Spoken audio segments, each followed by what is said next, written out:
இன்றைக்கி பருப்பு உருண்டை ஆணும். அதுக்கு என்னென்ன தேவைப்படுதோ போடுறேன்னு பாருங்கள். பருப்பு, துவரம் பருப்பு,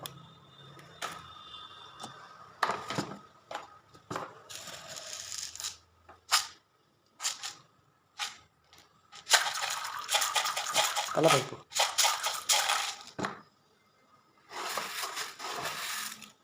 உடையாமல் இருக்கிறதுக்கு அரிசி சும்மா கையாக கொஞ்சோண்டு,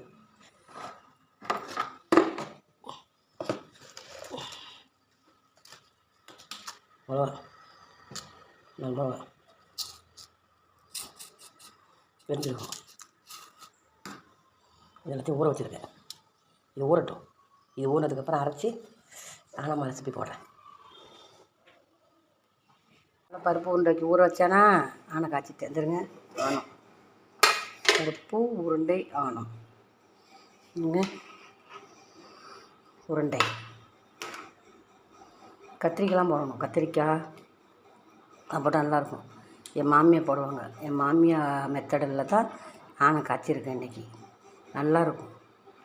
ஏங்க நீங்கள் எவ்வளோ தண்ணி மாதிரி வச்சாலும் கொலன்னு போயிடும் ஆனம். ஆனால் சூப்பராக இருக்கும். நல்லா புளி போடுறப்ப நல்லா இருக்கு ஆனம். நல்லா இருக்கு ஆனம். உருண்டை ஆனம். சோறு ஆக்கிட்டேன். சோறு அப்போயே காலையில் ஆக்கிட்டேன் சோறு.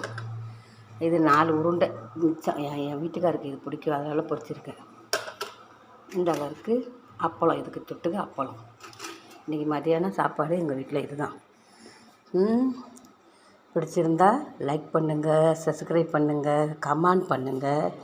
எனக்கு முழு ஆதரவு கொடுங்க.